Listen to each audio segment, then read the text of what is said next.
Uou! Sejam bem-vindos a mais um vídeo aqui do canal Como é Bom Ser Nerd. E hoje, dia 17 de agosto, é dia de estreia. Besouro Azul estreia nos cinemas e a gente vai assistir para trazer as impressões para vocês. Mas antes, vamos saber quem é esse personagem nos quadrinhos e como vai ser essa representação live action nas telas que a DC está entregando pra gente depois de anos de história, porque aparentemente ele é só um personagem secundário que conseguiram fazer um filme, mas na verdade o Besouro Azul tem uma história muito longa, desde os anos 30, e a gente está aqui hoje para contar para vocês cada pedacinho dessa história até o filme. Bom, se você está chegando aqui agora, seja mais do que bem-vindo. Meu nome é Alex Fear e esse aqui é o canal Como é Bom Ser Nerd. Aqui a gente fala de quadrinhos, fala de série, fala de cinema, fala de tudo que a gente gosta dentro desse universo fantástico dos quadrinhos para as telas. Se você ainda não é inscrito, aproveite e deixe aqui embaixo a sua inscrição no canal, dá um clique no sininho para ativar as notificações e receber os avisos sempre que houver vídeos novos por aqui. Visite as nossas redes sociais que por lá o assunto sempre começa antes de postarmos aqui. E claro, compartilhe o vídeo com seus amigos, deixe seu like e principalmente comente, porque hoje a gente vai estar lá para assistir essa estreia, hoje à noitinha.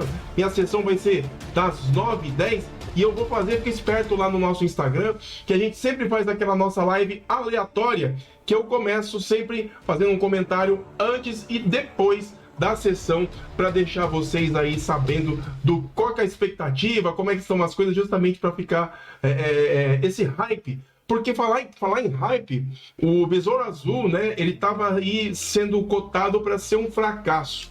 E, de repente, as críticas que estão chegando estão trazendo aí boas impressões do personagem. Isso me deixa muito contente, porque a DC vem aí numa sucessão de fracassos, não só da história que nós já conhecemos cinematográfica da DC, dos mandos e desmandos que já vem construindo essa história aí toda repicada, toda cheia de pequenos pedacinhos que não se colam de jeito nenhum. E agora, com a chegada do James Gunn, existe essa promessa e ele está sendo praticamente o ponto indicativo de onde as coisas boas virão a acontecer.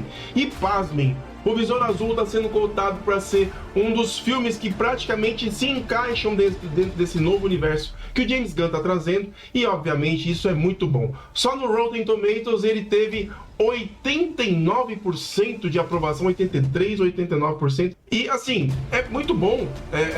Eu fico contente porque adaptações como essa, de um personagem de categoria C, ganhar um espaço deste jeito é muito bom, e principalmente por ter a nossa representatividade nas telas. Estamos falando aí da Bruna Marquezine, que está também sendo muito elogiada pela crítica que já foi assistir as primeiras sessões aí, para o pessoal mais especializado. E agora a gente vai comentar um pouquinho, não apenas do filme, mas principalmente dessa história de um personagem aí que tem longos e longos anos pelo caminho. O Besouro Azul originalmente já existe desde 1939. Ele foi publicado pela Fox Comics pela primeira vez na Mystery Man Comics número 1. O personagem, recentemente, ele pertence a DC, mas depois dessa época da Fox Comics, o personagem foi vendido, os direitos dele foram vendidos pela Carlton Comics. E na versão da Fox, a história do Besouro Azul é conhecida como um personagem policial que fora assassinado ao longo do percurso. O nome dele era Dan Garrett. Ele era um personagem assim, muito assim, de lado. E o bacana é que este Dan Garrett, ele tinha uma aparência muito similar ao Fantasma, o clássico personagem aí dos quadrinhos também. E quais eram os poderes? Como que ele tinha esses poderes nos quadrinhos, né? O Dan Garrett, ele era, aliás, eu disse uma bobagem aqui, na verdade o Dan Garrett era filho de um policial que foi assassinado, muito pelo contrário. Talvez aí a motivação para ele ser o herói o herói que ele se tornou. E ele é um herói que adquire os seus poderes tomando uma vitamina conhecida como X2. Para aqueles que devem estar falando assim, pô, lá vem mais um herói que usa elixires mágicos e tudo mais. Não vamos muito longe não, vamos pro nosso Pantera Negra, que ele adquire os poderes dele através da erva coração, né? O próprio Steve Rogers só é quem é, não por uma vitamina simples, mas pelo suco, pelo soro de super soldado que tornou ele quem ele é. Então assim, essa questão de elementos como esse para um personagem, isso é muito comum e não diminui a qualidade dele, né? O bacana, assim, que essa vitamina dava ao Dan Garrett super força, obviamente, e ele usava um traje, como eu disse, parecido com o do Fantasma, que era um traje que era à prova de balas, né? Isso na versão da Fox, em 1939.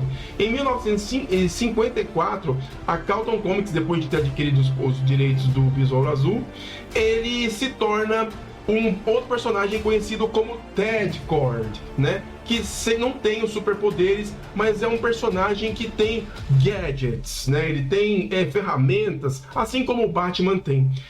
Eu vi até o pessoal comentando sobre essa parte do Ted Kord, mas na verdade o que me remete não é apenas o Batman, que obviamente é o mais popular da DC, mas me remete a Watchmen, e eu tô falando do Coruja, porque o Ted Kord ele tinha uma nave, né, que parece um besouro, né, tem aquele cockpit com olhos grandes, como um inseto, como um grande mosquito, e o Coruja tinha uma nave muito parecida. Aliás, eu acredito que a inspiração para ser o Coruja quem foi, obviamente, direto do Besouro Azul e um amálgama com o Batman, né? Muito bacana como isso foi colocado. E aqui o Ted Kord, né? Ele não tem superpoderes, tem tudo isso daí, e ele tem toda essa parada aí diferenciada, né? Só que o Ted Kord, ele também tinha um lado arqueológico, né? Ele era um arqueólogo, né? Nessa versão aí também da Carlton, mais pra frente, né? Que ele vai explorar a tumba de um lendário faraó conhecido como Khephren, né? E aí ele encontra, né, um escaravelho azul no topo desse sarcófago, né, do faraó. E aí quando ele toca nessa gema do sarcófago, ele entra em contato, né, etéreo aí com o tal de Deus egípcio conhecido como Khephren, que diz ao Garrett que ele era um homem de coragem, um homem de honra, aquela coisa toda que a gente já conhece, né? E que ele foi escolhido para defender a humanidade. Então aquele escaravelho confere a ele poderes, né? Utilizando aí, assim como Shazam, palavras místicas, como Shazam fala lá. Ele fala, no caso, o Besouro Azul aqui do Ted Kord, ele diz Kaji Dha, alguma coisa assim, né? E assim ele se transforma no Besouro Azul, né? E os poderes dele força incrível, ele voava, ele tinha visão de raio-x, poderes assim muito parecidos com o do Superman, né? E a habilidade de atirar raios energéticos, né? Feita dessa roupa especial dele, né? E assim, o Besouro Azul, ele teve histórias que foram inclusive produzidas pelo Steve Ditko, né? Que é o co-criador do Homem-Aranha. E aí, chegou a vez deste personagem sair desta editora e ir direto para as mãos da DC. Quando a DC adquiriu os poderes... olha, já estou eu falando dos poderes. Adquiriu os direitos do Besouro Azul, ele é conhecido também como Ted Kord, mas nessa versão ele está conhecido como um cientista, né? E ali toda a história dele começa a ganhar forma a partir da crise das Infinitas Terras em 1985, né? Durante esses eventos, né, um certo jovem conhecido como Jaime Reyes, né, achou um escaravelho que lhe confere poderes. E ali ele se torna o Besouro Azul que a gente vai conhecer agora nos cinemas, né? E o Jaime, ele é um herói latino, ele rompe os paradigmas da DC justamente por entrar aí nesse hall da diversidade dentro deste universo, né? Acho muito bacana a gente ter essas peculiaridades. Eu gosto muito, porque a Marvel tem esse costume de dar espaço para diversidade, né? Muito bacana, inclusive. Não vejo a hora, inclusive, de ver a representação do Hulkling tendo romance lá com o Wiccan, filho da Wanda Maximoff, né? Bom, e aí a história é essa, né? O escaravelho, ele se funde ao corpo do Jaime e se funde na coluna dele. E ele acaba se tornando um simbionte, né? Bom, já vem mais uma vez aí a referência dos quadrinhos, né? Vamos falar aí do Venom, né? Que é um simbionte que se funde aí ao corpo lá do Ed Brock, né? E acaba se tornando o anti-herói que a gente conhece. E aqui não deixa de ser a mesma coisa. Só que a diferença é que ele tem uma amálgama dessa visão Venom misturada com Homem de Ferro. Porque a armadura, ela tem essa coisa assim meio orgânica, mas ao mesmo tempo ela confere ligações assim robóticas E esse escaravelho, na verdade, ele não é uma herança egípcia, muito pelo contrário, ele é um artefato alienígena que se funde ao corpo do Jaime, né? Muito bacana como este personagem é apresentado nessas 3 etapas, né, da sua passagem nos quadrinhos. E no elenco a gente tem muitas pessoas aí que de certa forma não são tão notórias, mas acredito que pelas críticas que a gente acompanhou aí dos que já assistiram as primeiras sessões, estão trazendo aí um outro viés, uma outra pegada para a história, né? O Xolo Madureira, que vai ser o Jaime Reyes, né, o Besouro Azul, tá mandando bem demais, segundo a crítica. A Bruna Marquezine, que todo mundo tava apostando aí, ela vai fazer a Penny Cord, que na verdade é filha do Ted Cord. Olha só a moral que o pessoal da DC deu para ela, sendo ela diretamente filha daquele que passa o manto pro Jaime Reyes, né? O George Lopez, que é o tio, né, do Jaime, né, que vai ser o Rudy Reyes. A Belissa Escobedo, que vai ser a Milagro Reyes, a irmã dele. O Raul Trujillo vai ser o Conrad Carapax, que eu acredito que vai ser... Esse Conrad Carapax vai ser o vilão da história. Enfim, temos a Susan Sarandon, que vai ser a Victoria Cord. Eu não sei a Victoria Cord se ela vai ser tia ou ex-mulher, alguma coisa assim, ou tia da Penny Cord, não sei. Bom, a Beck G, né, que vai ser a Kadi K, né? Bom, talvez, olha só, aqui já é a palavra mágica que o próprio o antigo Besouro Azul dizia, né? A Adriana Barraza, que já trabalhou em filmes como Arraste-me para o Inferno, entre outros de terror aí, ela vai fazer a Nana Reyes, que é a avó do Jaime. E por aí vai, a gente tem um elenco muito bacana aqui que pode, assim, surpreender, e hoje eu vou ter certeza disso na hora que eu for assistir essa produção. Eu tô muito empolgado para Besouro Azul porque eu gosto dessas tentativas de personagens de categoria B, C e por aí vai, lá para baixo, porque são personagens que às vezes o grande público só conhece em situações assim. E o Besouro Azul, ele tem uma história muito antiga. Vale muito a pena a gente ter esse espaço para poder conhecer um pouco mais deste personagem profundo que vai compor a nova fase da DC. Em um resumo da história, o Besouro Azul, que é inspirado aí nos quadrinhos da DC, ele conta a história de um jovem mexicano conhecido como Jaime Reyes, vivido aí pelo Xolo Madureira, que ele está recém-formado, voltando para casa, cheio de esperanças para um futuro profissional na vida dele. E em meio a tudo isso, ele vai atrás de um emprego.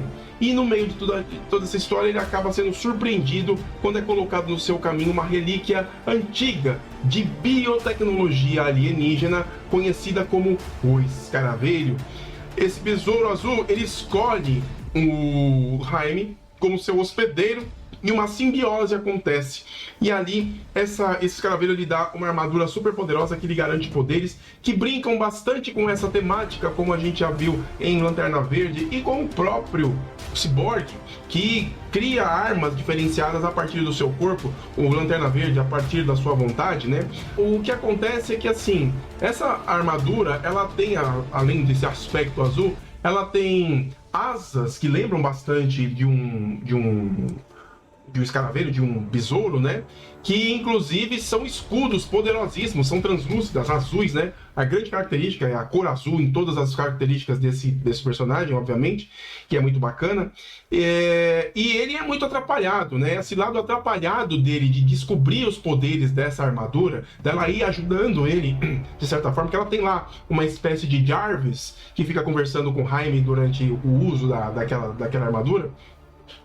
Ela, de certa forma, ele de certa forma me lembra, não sei se vocês aí do canal tem alguns mais antiguinhos assim como eu, lembra do super-herói americano que consegue uma roupa alienígena, né, que é com um material como é que fala?